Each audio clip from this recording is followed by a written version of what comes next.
Do 12-sided guys. Do 12-sided guys. All right, welcome back. We have Matt as Pine. Hi. Scott as Joff. That's me. Jordan as Ebby. Salutations. Sabrina as Nari. Hey there. And me, Paul, as the guy who paid way too much for our new theme song.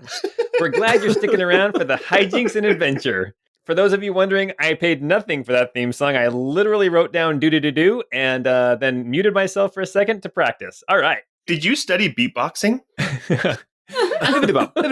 Beep, beep, box. All right.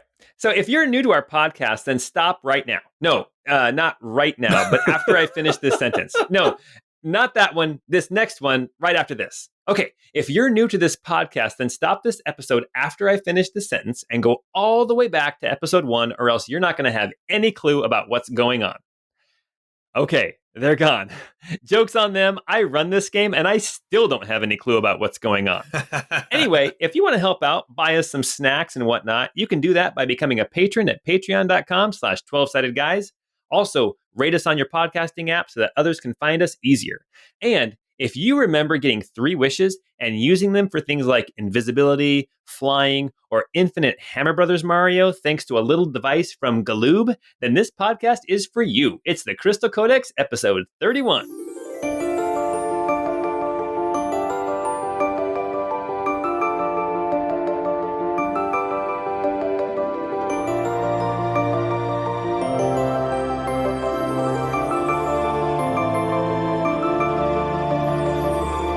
Any clue about what I'm talking about? You're talking about the Game Genie. I am talking about the Game Genie. Yes. Infinite Hammer Brothers Mario, I always assumed would be cooler than it was. Let's see. Infinite Frog Mario, I did that one time, and you cannot beat the game because there's a part where you have to duck down, and you cannot duck down on the conveyor belt as a frog. Oh, interesting. That's right. I remember that. All right. It's the 30th of Ormanbar, the day before the festivities of Gadivar's March. Yesterday, you guys spent a lot of time preparing, buying costumes, trying to figure out a way to get into Eberly Manor for the party, all in an attempt to get at Aaliyah Brava. You managed to go to the baths, talk with a guy named Pender the Poet again. This time, he had a little thing for Joff. You read some books. You got some maps of the Undercity by going back to the library and researching that way.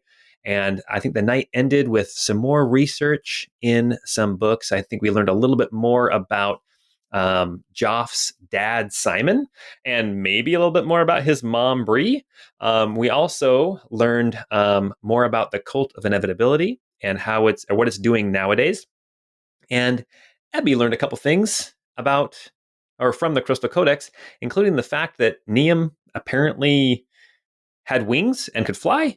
And there was something else that you learned. What else did you learn? Do you remember real quick? Well, one of the things that stood out to me was that he called me son, but I don't know if that's anything or if that's just me being weird. Yeah, that's right. He did. He called somebody son. He did. He was talking to somebody and he said, "Rest now, my son." So Neum has some sort of family, or he just calls people son, like, "Sup, son?" Yeah. He might just be that. But I think probably the more relevant thing is that there's reference to some sort of an ability to kind of replicate sources of power or duplicate sources of power, and that it's a way to try to stymie a bleeding world or to kind of put a bandage on a bleeding world. And he thanked Lord Moshe for that discovery. All right. Awesome. Well, as the night comes to a close, it is the morning of the 30th of Ormanbar. Everyone wakes up at the Cross Candles Inn, let's say around dawn, 7:30 or 8 o'clock in the morning. What do you guys want to do today? We need to try to reconnect with Sir Bortimus. Yes, I'd like to see if we can find some contacts in the city to help us with our escape. We also need to get an invitation to this party. And we also need to scope out Eberly Manor. Yes, I think we should be able to scope out the manor and perhaps get an invitation at the same time. How do you propose we do that?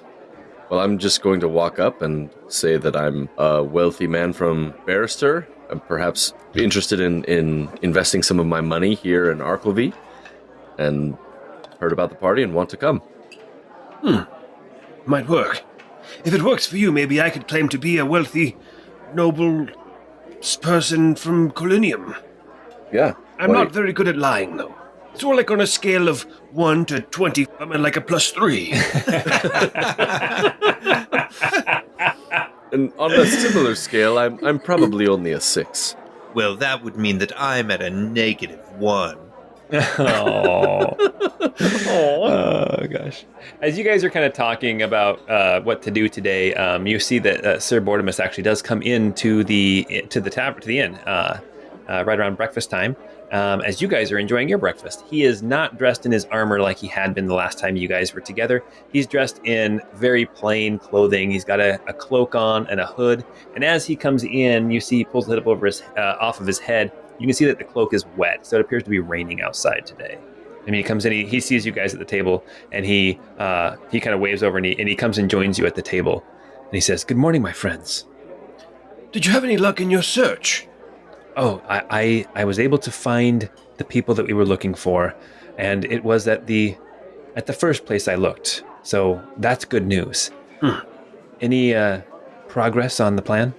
We've made some. We're not all the way there yet. I have maps of the catacombs underneath the area. They're a bit old and maybe haunted, but not the catacombs, the maps themselves. The maps themselves may be haunted? Well, I was reading, and you're not from the area, so this probably won't mean anything to you. It's not like some old legend or anything, but the maps, they were created by a rat catcher. And just looking through them, there were six maps or so that were useful, but right in the middle of them, just a complete non sequitur, it said there's no way to find the children, and I got chills and had to go take a break for 15 minutes before I came back. Yeah, I think it says something about you can't rescue the children, something to that effect. Isn't that what I said? You said you can't find the children. This said you can't rescue the children. Can't rescue the children, yes. So that is disconcerting. Okay. Well, Nilla wants to know if there's any way that we can help. What do you need from us? Is there a way Nilla could possibly use her connections to get us an entrance into this party? That's a possibility. She actually has been already looking into that. And I talked to Thylo about some of the skills that he has. And he says if he can get close enough to the manor, he can get one other person inside with him. But that's it. So I don't know if that's maybe a last resort, because if he does that, it's a technique that drains him, and he can only do it one time. So what you're saying is if he were to be useful on the inside, if he gets in there, he has to come out like the rest of us chumps. Exactly. Or if he can get in like us chumps, then he can get out in his own way. Yeah, right. Well, let's see if our mutual friend can find us an invitation in. We'll also try our best to get an invitation through our own means. We also are interested in getting together a group of fellow loyalists who could help with our expedient escape from the party, whether that be through the catacombs or on foot or in carriage.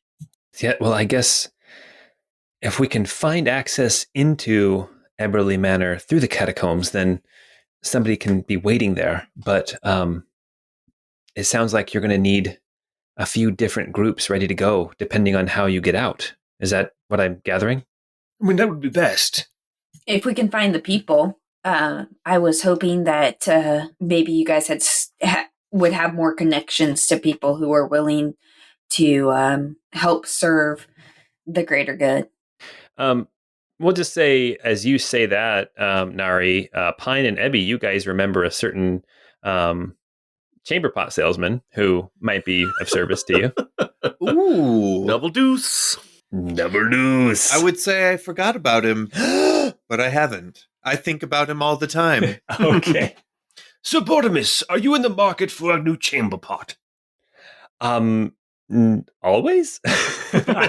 Aren't we all? I don't know how to answer that. Oh gosh. Okay, so that's a possibility. He said, there is again the tailor, not in the catacombs. They would not go down there, but if you need somebody to maybe drive a carriage, I think that might be a job we can recruit them for. They're at the Cut Above Tailors here, relatively close by. Even if they just had the carriage there, I'm not to toot my own horn, but toot, I'm very good at driving land vehicles, apparently. Okay, so arranging a carriage should be no problem. We can have a carriage ready to go. We would just need to know where to, I guess, stash it. Maybe a block or two away from the house. Yeah, we were planning to go surveil the manor, and we have a better idea of where to put the carriage after that. Perfect. Yes, and I am as a knight of the Red Blossom, I would be more than honored to wait for you in the catacombs if that is the route that you need to take. But I don't know of any other warriors who would be able to be down there with me. Well, I think you and I have clearly got this, Sir Bortimus. He looks at you and he bows his head. He's like, of course, my lady. Joff is going to glance at the maps that Mr. Pine has. I imagine you guys were looking at the maps a bit last night as well, and you managed to find what you assume is a way into Eberly Manor. There is a spot in these tunnels that it looks like there is a large crypt area with rows of sarcophagi, like 16 sarcophagi, and there's a note at the bottom where there's some stairs in that area that has all these sarcophagi. There's a note that with stairs going up that says, "Don't bother going up these stairs. They won't let you in," or something to that effect. And based on the maps that you have and tracing back from Everly Park, you assume that if you can get up into Eberly Manor, this would be the place. Joff is also looking for a way to get into Mason's Keep. Okay. Mason's Keep will say you didn't get maps that go that far over to the west. Okay. Yeah. I'm sorry, I didn't realize we were looking for that as well. I would have copied more. Oh, no, I read something last night in my studies that leads me to believe I need something from underneath the keep. Ooh, what kind of thing? Well, I think I've got more pieces of the puzzle and perhaps some evidence that I'm the heir, and it might be under the keep. Interesting. Well, we're going to have to return some books to the library soon, so we'll get the maps then. Yes, let's do some investigation. We can look into that further after we've settled things with Halia Brava. We're on a time frame with this one. All right. Anything else you need from Sir Bortimus before he takes off? I just said that in front of Bortimus on accident. Oh, that's a very good point. He's taking it all in. He's just kind of nodding. It means less to him being not from here. In fact, not even being from the Almerian Empire. Like, he kind of is nodding, like, okay, so there's more to you than meets the eye, but he doesn't pry. Okay. So, Bortimus, are you willing to meet us here maybe tonight, and we can kind of discuss plans after we've had an opportunity to scout out the manor and such? Of course, yes. I can be here, let's say, just after dinner. Perfect. Okay. All right.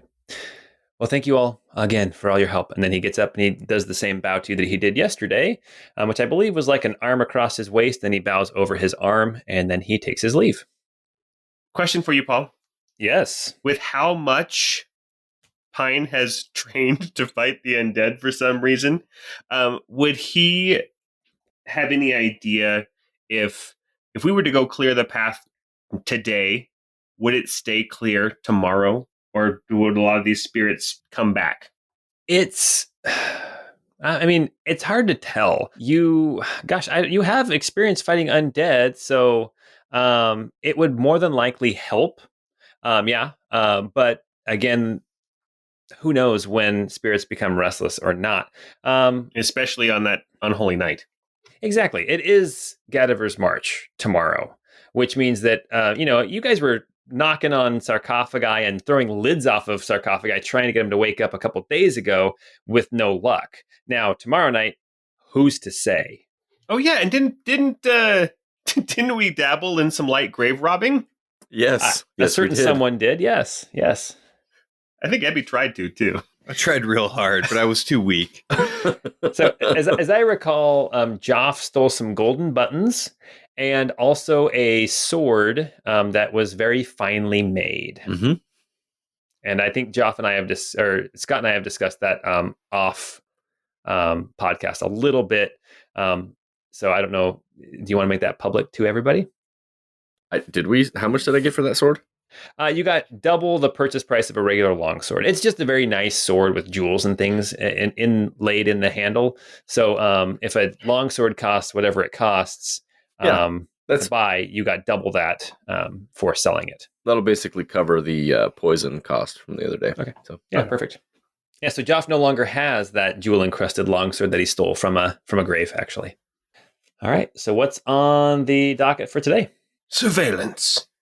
Okay. Yeah, I think it's a good idea to scout that out. Did we finally come to a conclusion on how we were going to get an invite? We're going to try today, and then also we're going to work with Nilla. Might be able to get us in. And then if not, we have a couple of last resorts. Yes, the poet, his band was missing a member. There may be an extra ticket there, if we can find him again and see if we can't get that invitation. And Thylo can always sneak someone in if absolutely necessary. He could bamf somebody in, BAMF, which apparently is the sound in the comic books that Nightcrawler makes when he bamfs around the place, too, with his teleporting. There's a fun book called Off to Be the Wizard, and he teleports around and he yells out "Bamf" every time he teleports. That's awesome. If we can get Thylo into the manor, I don't think anybody was able to see him. Any of the mercenaries were able to really see him when they attacked the hideout. So he may be also somebody that we could sneak in a typical way. As a servant, maybe. I think that could work. I mean, that would be ideal, especially since he could, bamf someone out. Exactly. Like Aaliyah Brava.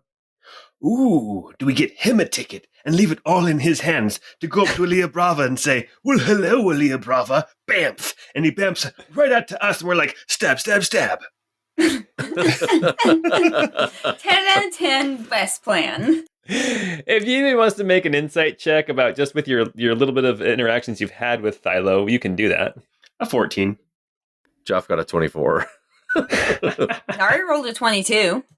That's really good. You guys are rolling real good insight. Yeah, you get the impression that Thylo is a good supporting character. It doesn't seem like he has the stomach to step out and take the lead. Does that make sense? He's an NPC. Yeah. Well, no, not that. I mean, but like Bortimus has the charisma and the guts to go out and do something. Thylo is the kind of guy who will step back and just kind of do as he's told. Does that make sense? He's not the face. He's not the face. Even him not being the face, if we get into a position where we've subdued her, an easy way to get her out is with his ability. Oh yeah, for sure. But I'm saying to send him in on his own. Oh yeah, no. That'd be. I think that'd be kind of boring for people listening to the podcast too. To the point of how we subdue her, I had some thoughts about this a little bit. I had been trying to see if there was any kind of magical concoctions that might increase the potency of this spell, but I might be able to kind of turn the tables on Aaliyah and charm her. And once she's charmed, there's a ritual that I can do which would incapacitate her for a period of time, and then we could move her as needed during that. That's a good idea. That might be preferable to drawing blood and trying to knock her unconscious. The only challenge is, if there are others present, if she still has some of her retinue with her, then my ability to charm her and then perform this ritual to get her to be completely incapacitated is going to be challenged. Now hear me out. What if we pretend like you're some necromancer doing a seance at the party, and you actually just Cassius, that's a terrible idea. Forget I said anything. You pull out your Ouija board. All right. Well, let's head to the manor and let's discuss things further on our way. You guys start to you leave the Crossed Candles Inn and start heading towards Eberly Manor. Let me explain a little bit about Eberly Manor. Really quick, is Nari coming too? And how disguised are you, Nari? Well, actually, that's a good question. I'm happy to stay back. Yeah, I mean, it might be dangerous for me to go. Like, it's kind of hard for me to be disguised, to be honest. So maybe you guys should go without me. It is raining, and so having a cloak up and covering your head and face would not be unheard of today. So that's something to think about. Could we buy a fake beard since it's like Halloween season? I'm not sure that would really help. Like, I feel like the biggest thing about me is the fact that I'm 7 foot tall. Well, you have seen other 7 foot tall people here in town. You're just not super common. There are other people who come down from the mountains. There's people who have left the mountains and never went back. So you do see other 7 feet tall people. There's quite a diverse group of people here. You see people with horns, like Grinby. You see, people with cat ears and fox ears. You see, kind of like frog-looking people. You've even seen a couple of they kind of look like frogs, but they have more like a salamander look to them, and they have like bright red skin and like a frill down the top of their head, and you would know that that's like this world's fire genasi, basically. All right. So yeah, you see a whole diverse group of people. So you being 7 feet tall is not going to be that crazy. Okay. Okay, then yeah, I guess I can toss on a cloak and I will definitely come with you guys. Cool. As you guys walk down towards Eberly Manor, it's a building you've walked past before because it's so close to the park. And again, just to recap what goes on here, usually this place, this is a place where visiting dignitaries and important people will stay. The really, really important people will stay in Mason's Keep, which is just a little bit further to the west. Eberly Manor is where, rich folks might stay, or imperial, officers, that kind of thing. And then people who are maybe a little bit lower down the totem pole, they will stay at the nearby Imperial Heroes Inn, which is just right there by the Grand Market.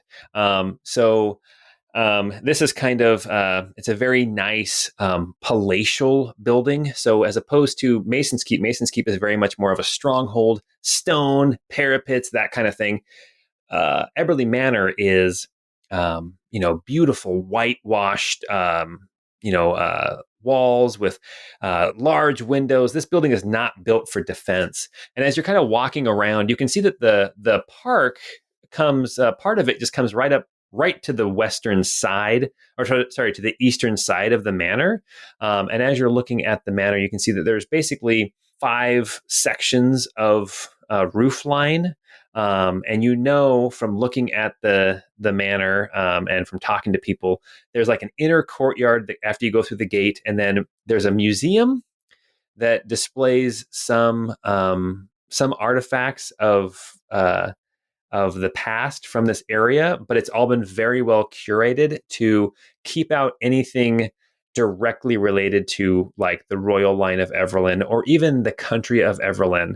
And so you might see like a sword or a suit of armor from somebody from the past, but like the displays are very quick to leave out any mention of fighting for King so-and-so, that kind of thing. You know that there is there's a place that an actual part of the structure is just full of very elaborate suites where dignitaries will stay, and then there is a ballroom in there somewhere. But it looks kind of like a square with a courtyard in the middle of it. The eastern side of the buildings being a little bit bigger than the western side, but that's kind of what you see. I want everyone to make perception checks as you guys are, or investigation checks as you guys are checking out the building. Joff got a 21. Pine rolled a 14 investigation. Nari rolled an 8 investigation. Ebby got a 15. Yeah, so as you guys are looking at this building, you see people kind of coming and going at the gate to get into like the manor proper is on the south side of the manor. And it's manned by guards. And the guards here are not Imperial soldiers. The soldiers here look like they're hired. Mercenaries is the wrong word, but they're private soldiers, and they're checking everybody who comes in and goes out. Not necessarily for like documentation, but they're just they're talking to everybody who wants to get into the manor or not. And Joff, as you are standing there, kind of like checking out the entrance to this manor, you see somebody come out of the manor. He kind of walks past the guards. They nod at him and he nods back.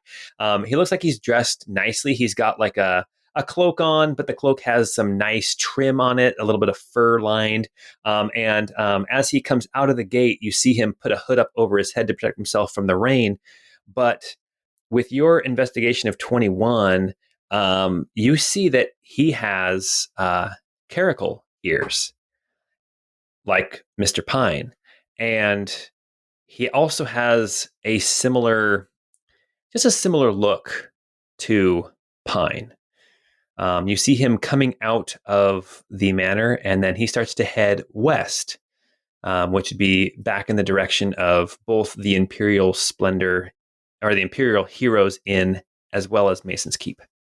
Okay, Joff will point discreetly at the man leaving and say, "Do you have any fellow countrymen here?" Well, possibly. I'll take a look. As he points, Pine, you quickly look over before the man turns a corner, and you see a face that you recognize. You see the face of Temrid Jr., your older son. Well, that's my son. I didn't know you had a son. I have 2 sons. And you had a daughter. I have 2 sons, and this is the older of the 2. And what is his name? He's named after me, Temrid Jr. Temrid Jr. What would he be doing here? Maybe I should go find out, huh? If we run, you and I can catch him. He's not walking quickly. He's just kind of strolling. I think I should follow him. I'll play it by ear. Okay. He left home and went off to study the law. I'll follow him. You follow him. Let's meet back up at the Crossed Candles later today. If anybody wants to come with me, you're more than welcome. I haven't seen him in years, and I must admit I'm nervous. Don't let your emotions get the better of you. I mean, do you know where his loyalties lie? And I don't mean that in an offensive way, Pine. I just, He wouldn't be the first of my children to... Well, I'll find you later. And Pine will leave. Okay. Best of luck. All right, Pine, we're going to follow you for a little bit. Are you going to try to catch him, or are you just going to see where he goes? I'm going to follow him at about 20 feet. Okay.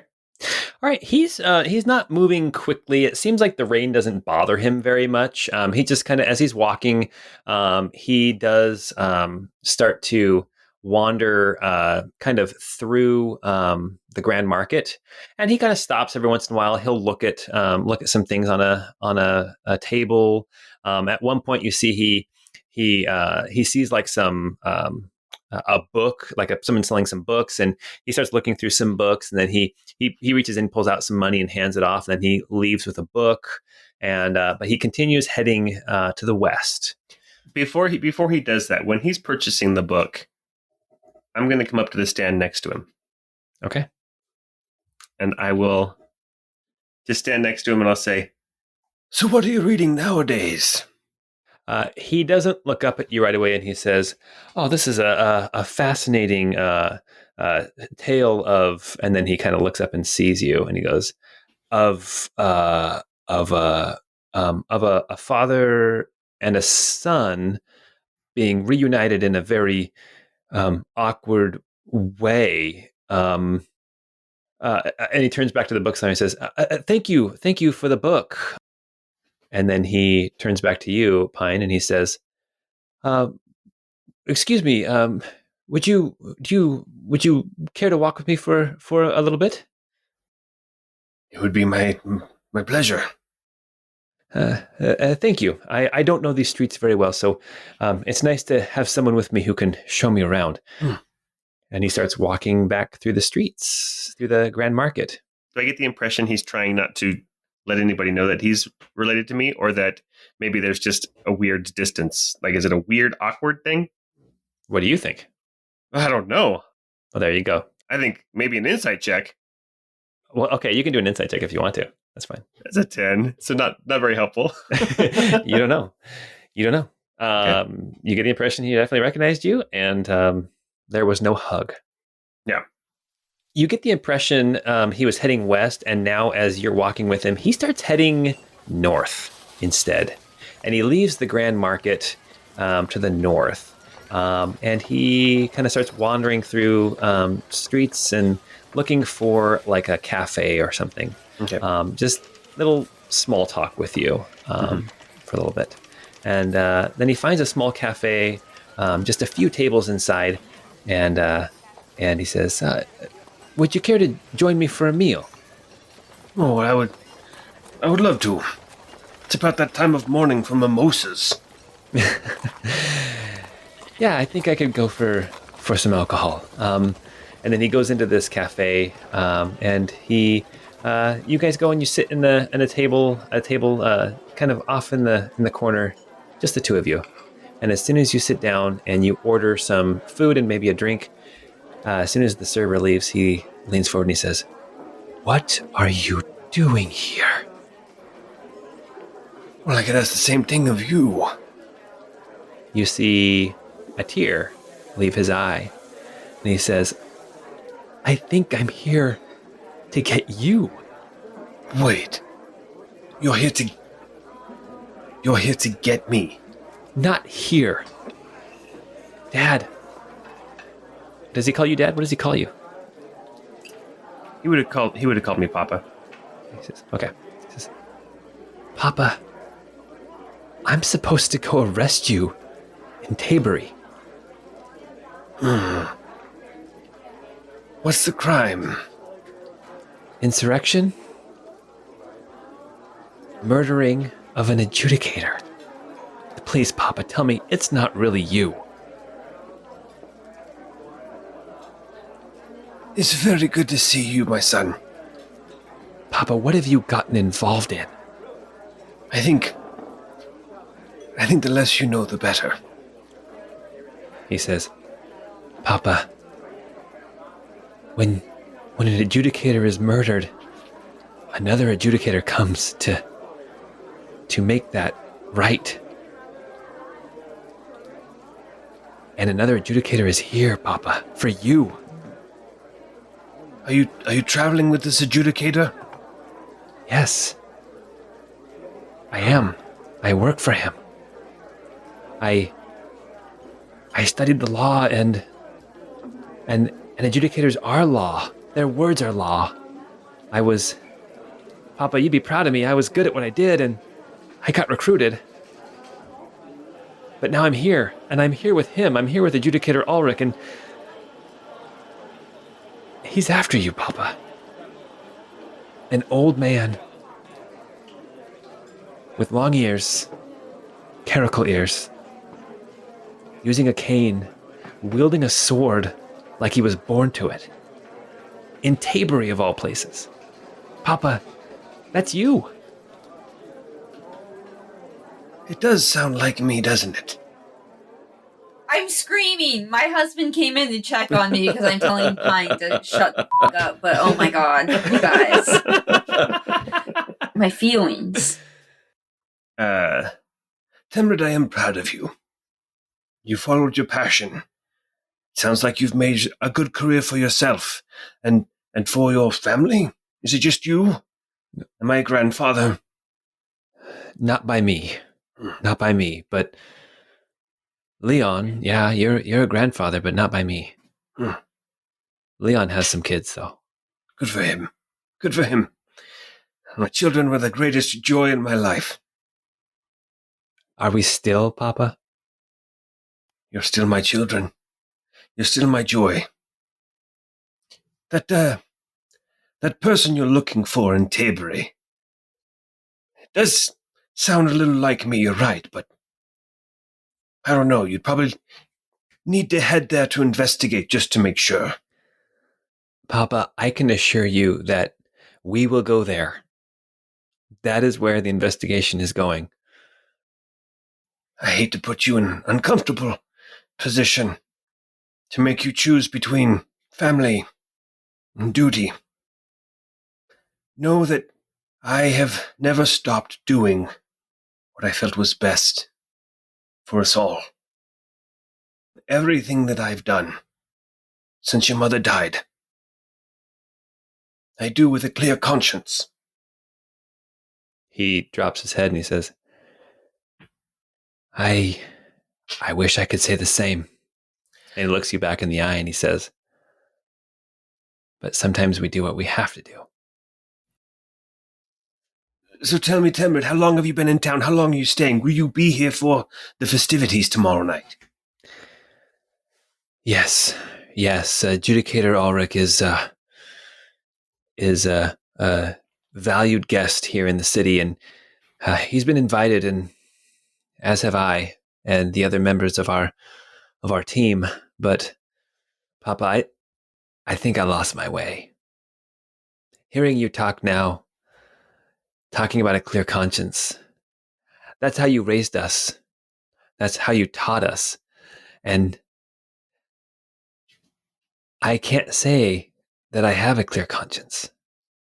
I can't say that I've made the right decisions. I can't say that I'm doing what's right now. What does your heart tell you?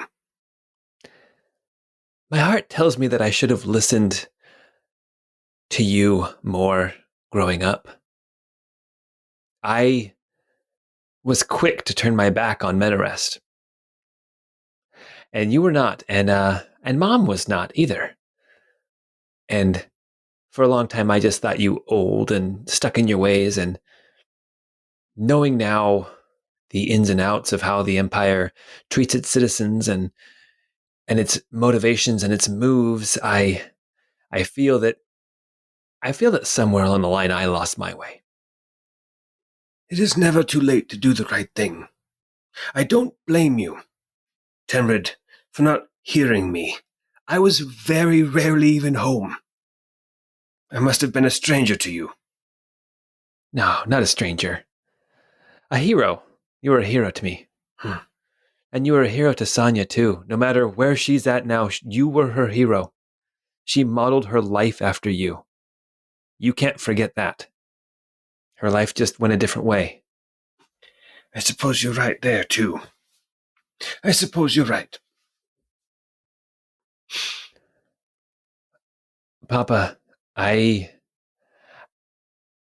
am in too deep now to change, but I feel that your cause must be just. It must be right.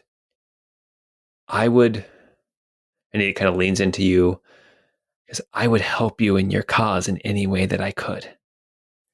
What can I do to help you, Papa? Well, crap, guys. It's one thing to put myself at risk, which I gladly do for what I feel is the greater good. I want nothing more than for you to be happy, safe, to live in a world where we can all feel joy, security, and freedom. Is that what you're doing? Is that what you're working towards? Because if it is, I want to play my part. But to play your part now would put you in immense danger. Papa, we live in immense danger every day. I walk a tightrope every day. There are people out there in my occupation who would love nothing more than to see me cut down, brought low, and to take my place. It is so cutthroat. And when you work for the Tower of Judgment, when you are brought down low, there is nowhere else to go except for in the ground. It's barbaric, but here I am. I would help. Even if the only help I can give you is to just point Ulrich in the wrong direction. That would be greatly appreciated. There is one other thing that you could do. The reason we're in our Arcluvi now. Are you familiar with Elia Brava? She's staying there at Eberly Manor, I believe. Okay. She's the snaky bitch. I may have seen her in passing. She's very snaky and very bitchy. Yes. You can't miss her. I'm looking for a means of getting into the festivities at Eberly Manor tomorrow. For me and a few of my associates. It has nothing to do with the adjudicator. We didn't even know that he was here. He or she, or they. It's a he. Okay. He. Yeah, we didn't even know that he was here. It does throw a wrench into what we've been thinking, but You need to get in. we need to get in. I may be able to help make that happen.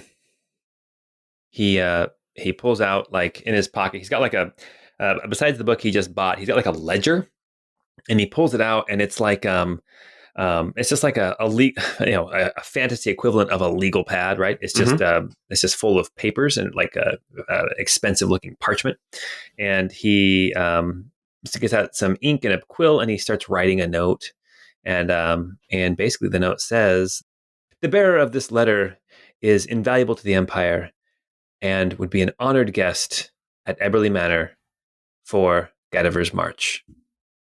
Signed, Temrid Pine Jr." Would this allow me to get in with an entourage or just a single person? You should be able to get in with a servant. Okay. All right. Excuse me. This is emotionally exhausting.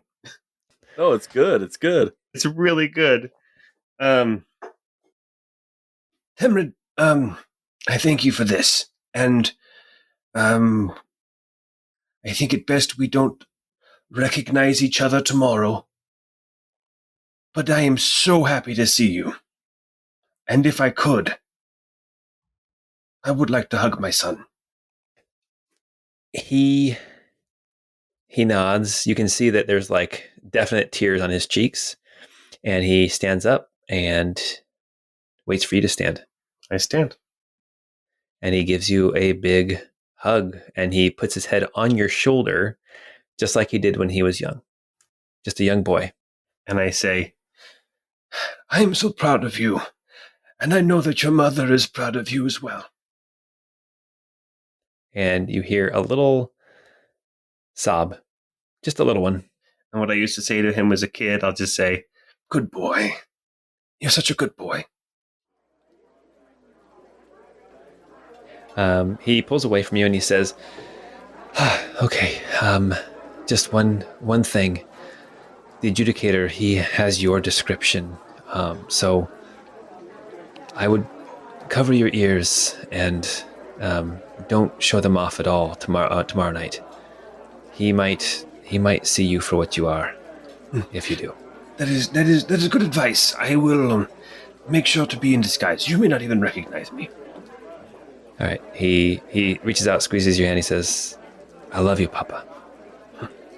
I love you too, my boy. Then he says something in Mandarin, something like "mi amor," or I don't know what you say in French. No, that's Spanish. What do you say? What do you say in French? Je t'aime. Je t'aime, Papa. Je t'aime aussi, mon petit. He nods, and then he walks out of the cafe. and I will sit there and gather my thoughts for the next half hour. Okay. I cried a little bit. I That was know. really nice. Nari's was literally good. just walking through the streets crying, like, why am I crying? What's going on? I'm an empath. That was so good. All right. Okay, so is there anything else anybody wants to do, or should we regather and kind of figure out what all we've got? I'd like to try and get entry on our own as well. More than just, at least that was what our goal was, going there in the first place. Okay. So, Joff, you're going to try to go up and finagle your way into the party. Well, I just want to inquire about, getting invitation, what it would take. Perfect. All right. Yeah. Why don't you go ahead and go on up to the gate at Eberly Manor? There are 2 guards standing out front. They look well equipped. Not necessarily like they are elite warriors, but they're not wearing just run of the mill standard bulk produced chainmail or anything like that. Looks like they have like their own weapons that they take care of. One has a sword, one has like a halberd, and as you approach, one of them, the one with the sword, steps out towards you and he says, "Yes, may I help you?" Hi, I'm here that there's a party here tomorrow night, and I'm very interested in attending. Oh, well, of course. You just need an invitation, and then you can come. How does one go about acquiring such an invitation? I'm not from Arkleby. Well, you would have to know someone in power here in the city who would give you an invite. Any recommendations for someone newly coming to town? I would not begin to know the way to make connections in this city. If I did, I would not be guarding Eberly Manor. Ha ha ha ha. What about a way to, if one would pay their way in? There is, between you and me, there are certain allowances that are made for the rich to get in, the rich and the powerful here in the city. If you'll excuse me, let me inquire. There might be someone better to talk to than me. Perfect. I appreciate that. You get the impression he is not a local. In fact, he's probably not from the Arkleby province at all. He may not even be from the Empire. But he kind of bows to you, and then he steps back, says a couple words to the man with the halberd, and then he goes into the manor. After 4 or 5 minutes, he comes back, and following behind him is a woman in a black dress. It is well made. It has like a high white lace collar around the neck. She's got a little half cape on her back, and then she has for better or for worse, a very large witch's hat, basically looking hat as she comes walking out. Why don't you make a quick insight check? Well, I rolled a 3. No. I rolled a 4, but it's an 11. All right. She comes out. You can't read her face. You can't read whether she's amused or whether she's absent-minded, but she kind of has kind of a small, light smirk on her face as she approaches you. And she says, "So I understand you're looking to buy your way into this party, potentially." Yes, I didn't make it clear to your man here, but I'm traveling from out of town. I'm interested in having a night out with some people of the upper crust, if you will, and I don't know anyone yet to get an invitation myself. Where are you from? Well, I recently have come from Barrister. Okay. Why don't you make a deception check? Hey-oh, that's a 19, so 24, or 25, pardon me. That's nice. Woo! Very good nice. roll. She's like, Barrister, I have a friend from Barrister. I've never been there myself, but so what brings you to Arkleby? Well, I'm interested in finding potential investment opportunities.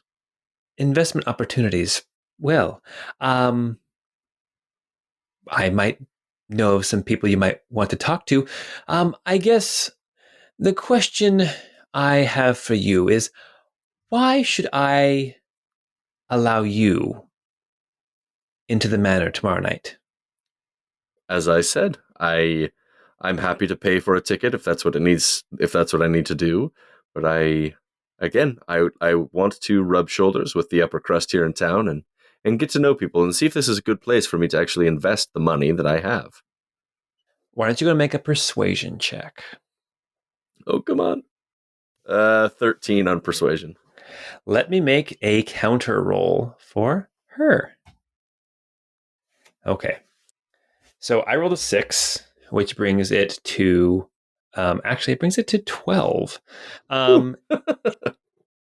She kind of nods. She says, "You intrigue me, Barastian. I think I will let you in. Yes, I will let you in." And then she pulls out some paper. She pulls out a book, and she goes to the back page. And why don't you make a quick perception check? I got an 11 on perception. Okay. She flips through some of the pages. There's writing on a lot of the pages, but she flips to like the last page in the book, and then she writes, "And who are you? What is your name?" Simon, and I almost said Bayard, but I shouldn't write that. You may write Simon of House Teagish. Simon of House Teagish. Okay. And she writes out this note, and she says, I look forward to speaking more with you at the party tomorrow night. And what was your name, ma'am? Oh, gosh. Yeah, of course you're going to ask me that. Give me a second. No, I've got it. She's got a name. She totally has a name. My name is Sonara. A pleasure, Sonara. I shall look for you at the party tomorrow. Yes. I look forward to it. She rips the page out of the book and she hands it to you.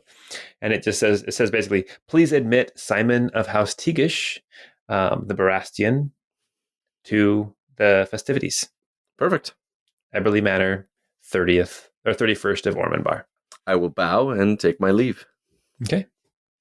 You can make one last insight check as you leave.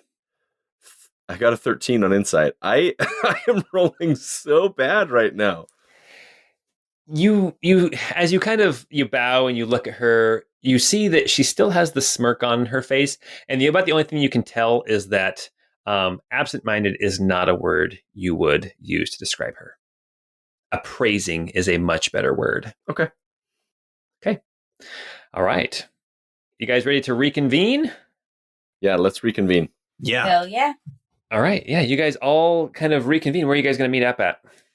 Cross candles. Yeah, I think the inn. Okay.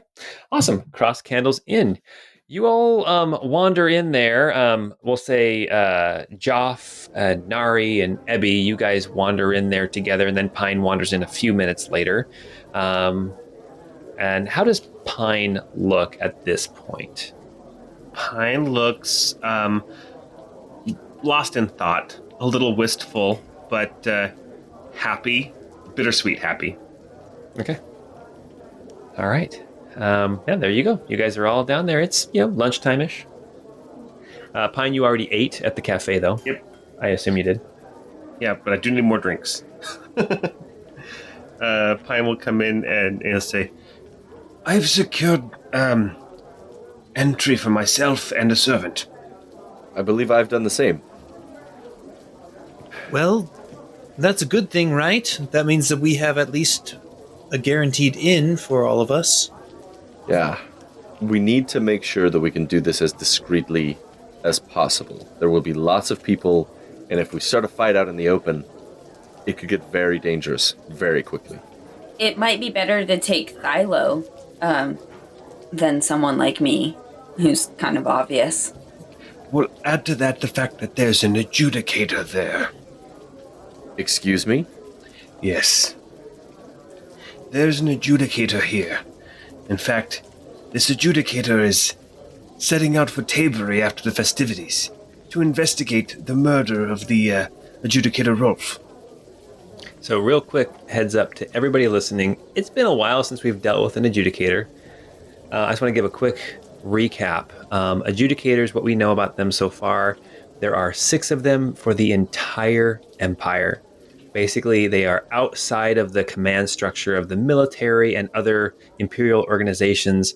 And what they say, they speak for the emperor, and their word becomes law. Rolf, who they met in Tabery and subsequently killed, was the youngest and newest member of, they call it the Tower of Judgment, and that is the adjudicators group.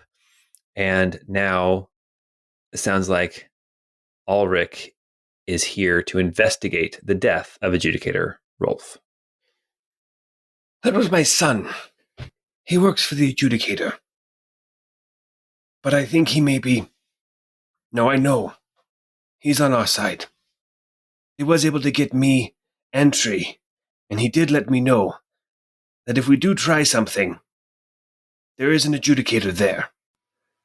Even more cause for us to avoid conflict at all costs. Exactly. Be Kuramach. We have to be very careful with this. I just don't feel very good about this whole situation. Hear me out. What if we all get into the party, find unoccupied rooms, hide out for a couple days, and then come after Leah Bravo once the party's over?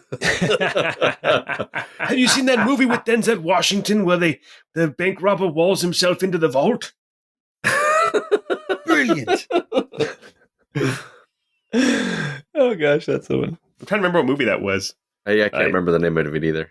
I've never heard of that movie, but I think our best bet would be to discreetly get in, get Elia Brava's attention, and have our friend do his water magic thing. It looked so weird, but teleport her out. The thing is, how do we teleport her out and subdue her? We know that she has some powerful magic, mind control abilities. We could use Nari as bait. I mean, honestly, if you need it, you guys could even pretend like you actually have me. I mean, I'm willing to obviously be tied up and subdued, in quotes. we know that from your experience with Ember. Hell yeah. Perhaps that could be the bargaining chip. We could say that we ran into a certain individual who was eager to leave the city, and we took it upon ourselves as concerned citizens of the Empire to apprehend this individual, a rather large woman of the mountain tribes. We heard that she might be a person of interest to Aaliyah. I guess it depends on the persona that we're putting forth. Joff, what did you say your profession was? Why are you here? Because as far as my writ that would let me into the party, it just says that I can come in. So I'm not posing as a bounty hunter or any kind of warrior. I imagine I'll just be posing as an old man with a servant. All I said was that I was interested in investing money here in Arkelvy and wanted to make contacts with some of the elite here in town. So you could, because you've been making contacts with the elite, maybe you could say that in your communications you've heard about what happened, and that Aaliyah Brava might be interested in this person. Yeah, we could work something out like that. Yeah, okay. You heard that she was interested in the most beautiful babe in all the land. This is true. And the tallest babe in all the land. Yes. So we can also, I also think it's best, Joff, if we're going in as the faces, and that we also stay separate. Keep an eye on each other, but we don't know each other. That sounds like a good idea. When I was up there, I panicked on what name to think of, and I blurted out Simon as my name. But I don't think it will come to bite me or anything like that. Well, at least it's not Douglas. Could you imagine having the name Douglas? I apologize for all of our listeners named Douglas. I actually really like the name. It was just a joke. I'm not sorry. Screw that name. Terrible name. All right. So if I've got this straight, it looks like we've got Pine going in with one servant. We've got Joff going in with another servant. And those two servants are going to be respectively Ebby and Thylo. And then we've got Nari waiting outside. Is that kind of what I'm gathering? I think that makes sense. Mm-hmm. Should Ebby go with Joff. Not that it's like it's not like I want to be with you. It's not that I need to spend time with you. But if you're the one that's going to be speaking with Aaliyah, and we try to do my whole use of charm on her to try to subdue her, does that make sense? Or should we have Thylo come so he can disappear with her? Who would have the best access to the food to create the diversion with the poison? It seems like an old man at the buffet would literally be the best diversion for poisoning the food. All right, I'll take it upon myself. I'm pretty dexterous, but I can't say I've ever hidden poison on myself. And I could sneak it in with me and discreetly pass it to you while we're at the party. But I made mention the other day that I have an imaginary friend of sorts. I kind of blurt that out. that might be able to relay messages. So when I have Aaliyah, when Ebby and I have Aaliyah subdued, I'll have him send a message to you to come and teleport her out. Okay. And remember, don't eat any of the food. We should decide what you're going to poison, because like if it's a drink or what sort of foods, because as we're talking with people, they may offer us things. I think the main dish. I think preferably the main dish. That way there will be time for any one of the appetizers or the hors d'oeuvres or any of the drinks they've had to that point to make them ill. Okay. I think it would look very strange if they got sick after the very first thing. That's a good idea.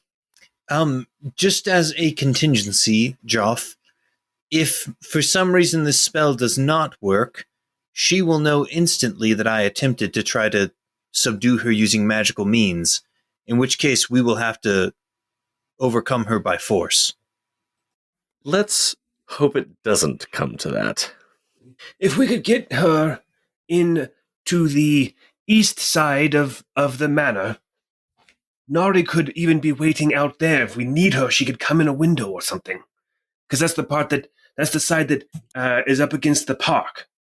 Yeah, I think between me and Thylos, hopefully even if she can't be completely subdued or taken by surprise, we should be able to at least get her extracted from the manor.